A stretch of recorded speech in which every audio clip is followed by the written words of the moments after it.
Buenas a todos, en este video vamos a hablar del recurso de casación. Este es un video más en una serie de videos que vamos a ver los distintos medios de impugnación en el derecho civil chileno. En esta ocasión vamos a hablar del recurso de casación. Antes que todo hay que decir qué es la casación. La palabra casación viene de casar y casar significa anular, invalidar. Por lo tanto, casación significa anular. Pero, ¿anular qué? Podemos decir que el recurso de casación es un recurso extraordinario que la ley concede a la parte agraviada, que tiene por objeto anular una sentencia judicial que ha sido dictada con las omisiones de las formalidades legales o dentro de un procedimiento vicioso, este sería el caso de la casación en la forma, o anular una sentencia judicial que contiene una infracción a la ley que influya sustancialmente en los dispositivos del fallo. Ese sería el caso de la casación en el fondo. Por lo tanto, podemos decir que el recurso de casación se concede para invalidar una sentencia en los casos expresamente señalados por la ley. Por lo tanto, tenemos el recurso de casación en el fondo y en la forma. Primero me gustaría empezar diciendo, antes de ver las diferencias y las características del recurso de casación en la forma y el fondo, ver sus semejanzas. La primera semejanza es que ambos recursos tienen por objeto invalidar sentencias. Ninguno de estos dos recursos constituye una instancia, sino un grado jurisdiccional. ¿Esto quiere decir? Que ven en el derecho, pero no los hechos. Esto es diferente en el caso de la apelación, ya que hay que decir que la apelación, por dar un ejemplo, es una instancia porque ve el hecho y el derecho. En cambio, como la casación no es una instancia, solo ve el derecho y no los hechos. Es decir, es un grado jurisdiccional. Ambos recursos, tanto la casación en el fondo y la forma, es de derecho estricto. Ambos se interponen ante el tribunal que dictó la resolución, para ante el superior jerárquico. En ambos procede el recurso fundado de reposición, basado en un error de hecho, en el plazo de 3 días, cuando se declare inadmisible el recurso. En ambos procede la casación de oficio, cuando el tribunal superior conoce, por ejemplo, por vía de apelación. Por ejemplo, un tribunal está viendo una apelación y sale manifiesto que la causa podría ser susceptible de un recurso de casación de oficio, se podría dar. Esto es bien interesante, ya que la mayoría de recursos son de petición de parte. En cambio, aquí vemos que la casación, además de ser petición de parte, también puede proceder de oficio, lo que sería una excepción al principio dispositivo que está presente en la legislación procesal civil. Y a veces hay sentencia de reemplazo tanto de la casación de fondo y de forma. Esto lo vamos a explicar más adelante. Ahora vamos a ver las diferencias entre la casación de forma y de fondo. Primero vamos a comenzar hablando del bien protegido. Hay que decir que la casación en la forma vela por la observancia de los trámites esenciales del procedimiento, y en particular de las leyes que regulan los requisitos formales de las sentencias, especialmente de la sentencia definitiva, que sus requisitos están en el artículo 170 del CPC. Y la casación en el fondo, en cambio, vela por la correcta y uniforme aplicación de las leyes, como una forma de obtener una perfecta igualdad entre las personas. Esto se llama la nomofilaxia, es decir, proteger la correcta aplicación de las leyes, la uniforme aplicación de las leyes. Por lo tanto, podemos decir que la casación en la forma vela, podemos decir, por un procedimiento que esté acorde a la ley, ¿cierto? Que las sentencias tengan sus requisitos, y la casación de fondo vela por una correcta y uniforme aplicación de las leyes. Ahora vamos a hablar de las sentencias susceptibles de casación. Hay que decir que el recurso de casación en la forma procede contra sentencias definitivas, tanto de única, primera y de segunda instancia, sentencias interlocutorias, cuando ponen término al juicio o hacen imposible su continuación, que pueden ser de única o de primera instancia, y sentencias interlocutorias dictadas en segunda instancia, sin previo emplazamiento de la parte agraviada o sin señalar el día para la vista de la causa. En cambio, el recurso de casación en el fondo procede contra sentencias definitivas o interlocutorias que pongan término al juicio o hagan imposible su continuación, que dichas sentencias sean inapelables. Por lo tanto, solo procede contra sentencias de única y de segunda instancia. Que dichas sentencias sean pronunciadas por alguna corte de apelaciones o por un tribunal arbitral de segunda instancia, constituido por hábito de derecho. Y por último, es necesario que se haya pronunciado con infracción a la ley y que esta infracción haya influido sustancialmente en lo dispositivo del fallo. Esto es muy importante, ya que esta es la causal que justifica el recurso de casación en el fondo. Ahora vamos a ver las causales de procedencia de la casación. La casación en la forma tiene lugar cuando hay un vicio o defecto en el procedimiento de aquellos señalados en el artículo 768 del CPC. Este artículo tiene causales taxativas, por lo cual sería procedente el recurso de casación en la forma. En cambio, la casación en el fondo procede contra sentencias pronunciadas con infracción a la ley y siempre que esta infracción haya influido sustancialmente en los dispositivos del fallo. La casación en el fondo tiene causales mucho más amplias en comparación con las causales taxativas de la casación en la forma, ya que en la casación del fondo basta simplemente una infracción a la ley, por ejemplo, que el fallo contravenga formalmente la ley o que se haya aplicado la ley en un supuesto que no debería aplicarse, o por ejemplo, hay una errónea interpretación de la ley. Todo eso puede ser considerado como una infracción a la ley. Y también es importante, que este segundo requisito, que esta infracción a la ley haya influido sustancialmente en los dispositivos del fallo.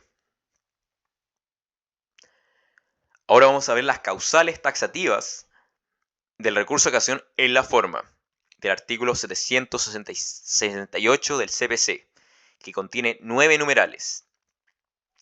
¿Cuáles son estas causales taxativas? Primero, en haber sido pronunciada por un tribunal incompetente. Segundo, en haber sido pronunciada por un juez que esté legalmente implicado o cuya recusación esté pendiente. Tercero, que haya sido, en un tribunal colegiado, se haya decidido por un número menor de votos o de jueces que la ley haya requerido. Cuarto, que haya habido ultra petita. ¿Qué quiere decir ultra petita? Que se haya otorgado más de lo que hayan pedido las partes. O, también el caso, se haya extendido el fallo sobre puntos que no estaban bajo la decisión del tribunal. Quinto, en haber sido pronunciada la sentencia, se haya omitido cualquiera de los requisitos enumerados en el artículo 170 del CPC, que este artículo, 170 del CPC, contiene los requisitos de las sentencias definitivas. Sexto, que el fallo haya ido en contra de la autoridad de la cosa juzgada. Séptimo, que contenga decisiones contradictorias. Octavo, en haber sido dada en apelación legalmente desistida. Y noveno, en haberse faltado algún trámite o diligencia declarados esenciales por la ley o cualquier otro requisito por cuyo defecto las leyes prevengan su expresamente que hay nulidad. Aquí me gustaría ir al artículo 170 del CPC porque este artículo nombra los requisitos de las sentencias definitivas y cualquier omisión de estos numerales daría a la parte agraviada la posibilidad de accionar un recurso de casación en la forma. ¿Y qué dice el artículo 170? ¿Qué requisitos deben tener las sentencias definitivas de primera y única y segunda instancia? La designación precisa de las partes litigantes, su domicilio, su profesión u oficio, la enunciación breve de las peticiones o acciones deducidas por el demandante y sus fundamentos, la igual enunciación de las excepciones o defensas alegadas por el demandado, las consideraciones de hecho o derecho que sirven de fundamento a la sentencia, la enunciación de las leyes y en su defecto de los principios de equidad, por los cuales se pronuncia el fallo. Y sexto, la decisión del asunto controvertido. Esta decisión deberá comprender todas las acciones y excepciones que se hayan valer en juicio. Pero se podrá omitirse la resolución de aquellas que sean incompatibles con las aceptadas. Por lo tanto, resumiendo, cualquier omisión del artículo 170 daría posibilidad de accionar un recurso de casación en la forma. Y vimos anteriormente que el numeral 9 habla de las diligencias declaradas esenciales por la ley, que si se omiten también darían casación en la forma. ¿Y cuáles serían estas diligencias esenciales que hablará la ley? Que también darían posibilidad de un recurso de casación en la forma. Aquí están los trámites y diligencias esenciales de primera o única instancia en los juicios de mayor o menor cuantía, y los juicios esenciales son el emplazamiento de las partes, el llamado de conciliación, en los casos que corresponde conforme a la ley, el recibimiento de la causa a prueba, cuando proceda con la regla de la ley, la práctica de diligencias probatorias, cuya omisión podría producir indefensión, la agregación de instrumentos presentados oportunamente por las partes, con citación o bajo el apercibimiento legal que corresponda respecto a aquella con la cual se presentan, la citación para algunas diligencias de prueba y, por último, la citación para oír sentencia definitiva, salvo que la ley no establezca este trámite. Por lo tanto, artículo 795 del CPC, en sus 7 numerales, habla de las diligencias esenciales de primera y de única instancia. Bueno, y en segunda instancia, ¿cuáles serían los trámites esenciales? Artículo 800. Y aquí dice el emplazamiento de las partes. Segundo, la agregación de instrumentos presentados oportunamente por las partes, con citación o bajo apercibimiento legal, que corresponda respecto de aquella contra la cual se presentan. Tercero, la citación para oír sentencia definitiva. Cuarto, la fijación de la causa en la tabla para su vista en los tribunales colegiados. Y por último, los indicados en el número 3, 4 y 6 del artículo 695, que es el que está en pantalla. Aquí lo importante es saber esto, que cualquier omisión de estos numerales, como visto en pantalla, daría posibilidad de accionar un recurso de casación en la forma. Y ahora viene el siguiente asunto. Es importante que haya un perjuicio y que este perjuicio sea reparable solamente con la invalidación del fallo o cuando el vicio no haya influido en los dispositivos del fallo. Esto es el principio de trascendencia. Los tribunales pueden desestimar el recurso de casación en la forma si de los antecedentes aparece de manifiesto que el recurrente no ha sufrido un perjuicio reparable solo con la invalidación del fallo o cuando el vicio no ha influido en los dispositivos del mismo. Este es el principio de trascendencia. Por lo tanto, es importante que haya un perjuicio para la parte de gravedad y para salvar ese perjuicio sea necesaria la invalidación del fallo. Y si no se da esto, sin este perjuicio, o que el vicio no haya influido en los dispositivos del mismo, no sería procedente la casación en la forma. También hay que decir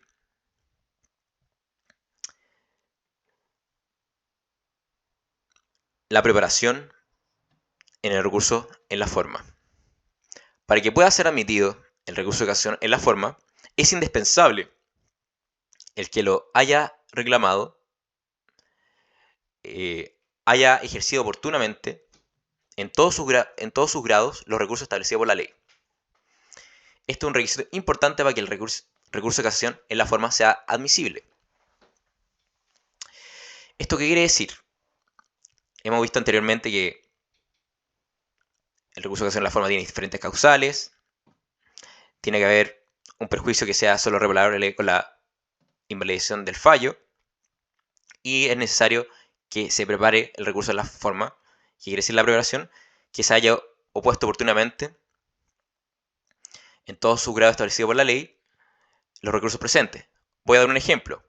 Por ejemplo, nosotros vimos, artículo 768, en haber sido, el numeral 1 dice, en haber sido pronunciada por un tribunal incompetente. Por lo tanto, al inicio del juicio, nosotros tenemos las excepciones dilatorias que nos permiten atacar la incompetencia del tribunal. Por lo tanto, si en esa oportunidad procesal no interponimos oportunamente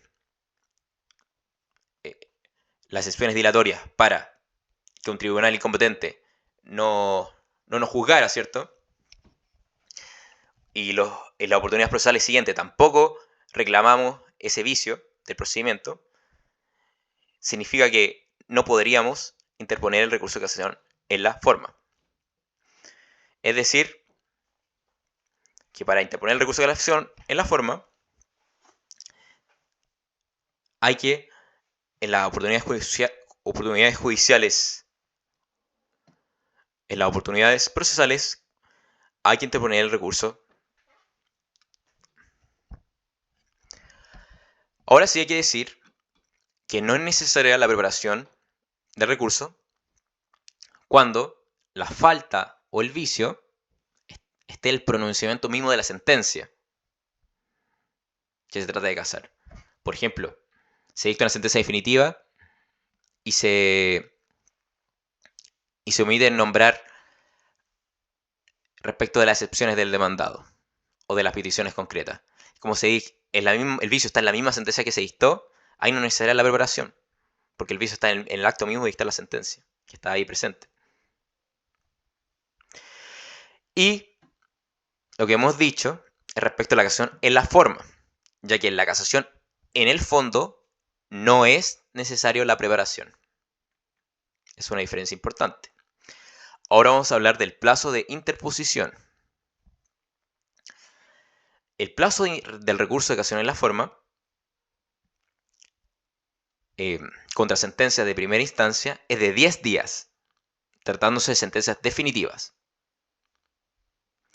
Y son de 5 días, tratándose de sentencias interlocutorias que pongan el término del juicio o hagan imposible su continuación, que se dicten en primera instancia.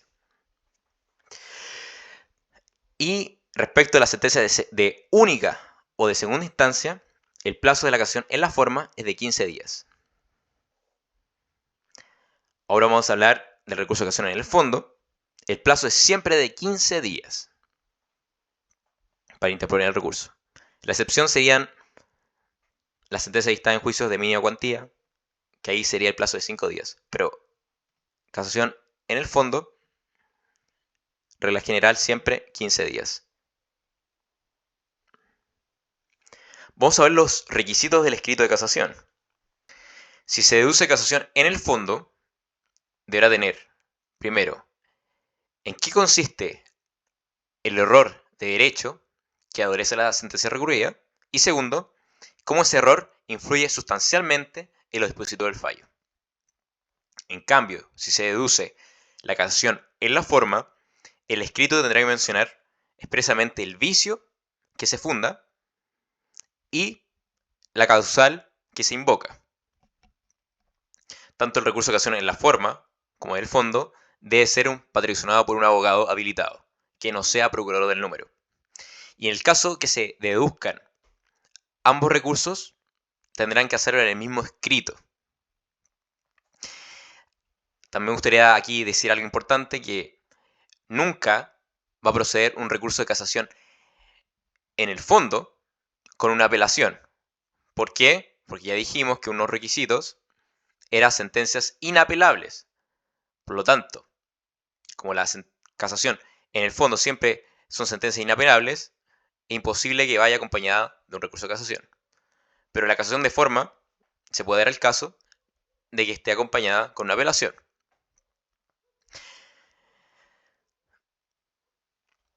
Bueno, y si el recurso de casación de forma es admitido, se va a tener como no presentado el recurso de casación en el fondo.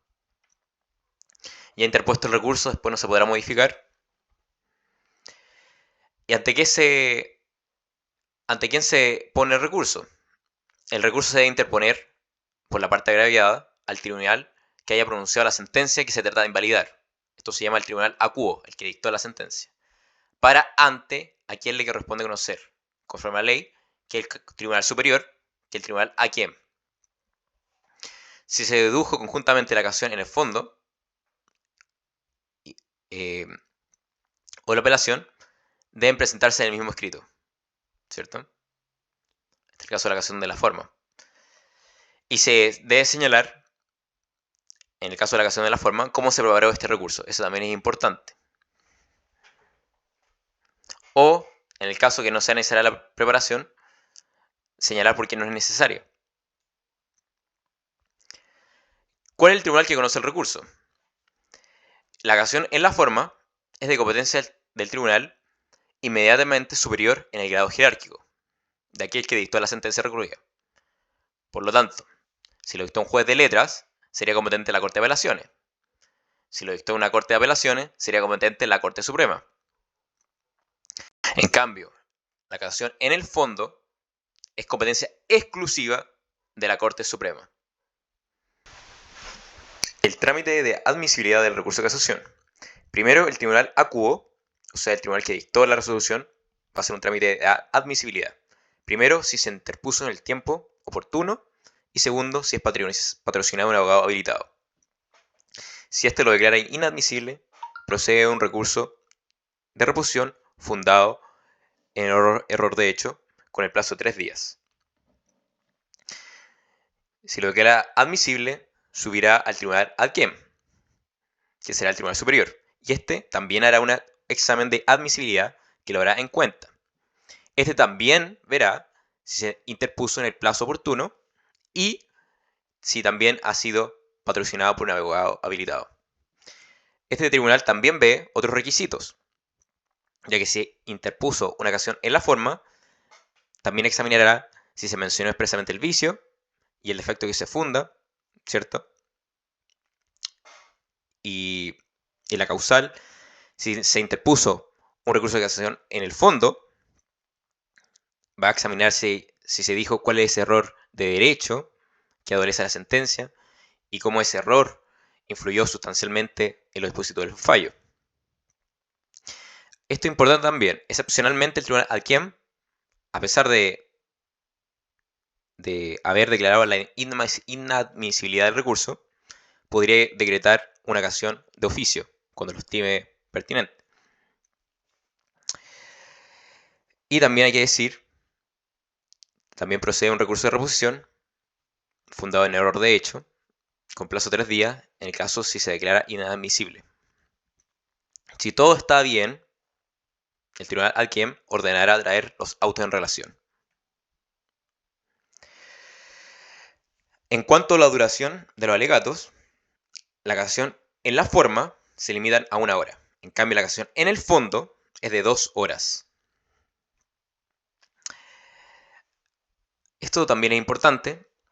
Una característica única de la casación en la forma es que se podrá abrir un periodo de prueba para demostrar la causal invocada, por un periodo que no exceda de 30 días. Esto solamente en la casación en la forma. En casación del fondo nunca va a haber término probatorio y tampoco van a proceder medidas de mejor resolver.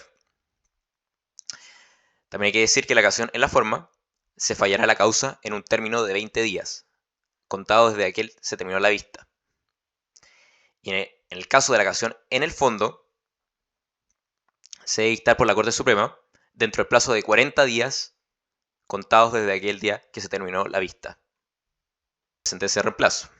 En el caso de la casación de la forma, solo se podrá dictar una sentencia de reemplazo si los vicios se fundan en ultrapetita, omisión del requisito del 170 del CPC, cosa juzgada, decisiones contradictorias. En todas las demás causales, la sentencia de casación deberá determinar el estado que queda en el proceso y el expediente será remitido al tribunal que no esté inhabilitado. Y ahí este tribunal inferior dictará una nueva sentencia. En cambio, en la cassación en el fondo, nunca hay reenvío. Siempre hay sentencia de reemplazo. Por lo tanto, aquí vemos que, dependiendo de la causal del artículo 768, puede haber sentencia de reenvío o sentencia de reemplazo.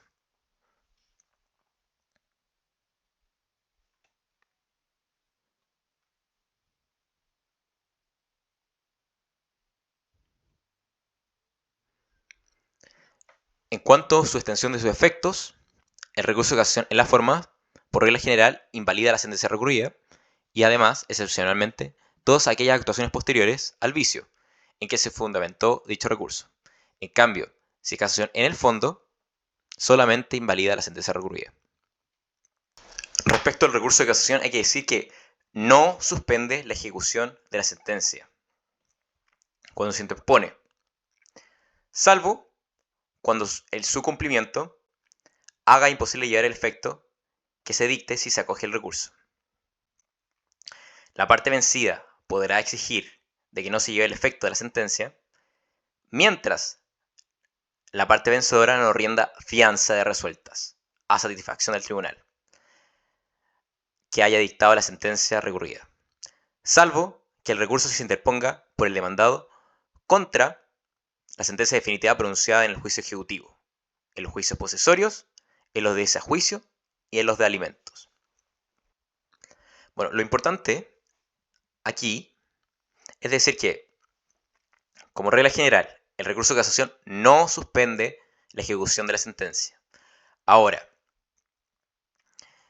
en el caso de que la ejecución de la sentencia haga imposible llevar el efecto, en el caso que se acoja el recurso, la parte vencida podrá exigir de que no se lleve efecto a la sentencia, mientras que la parte vencedora no rinde una fianza resueltas, que es una caución.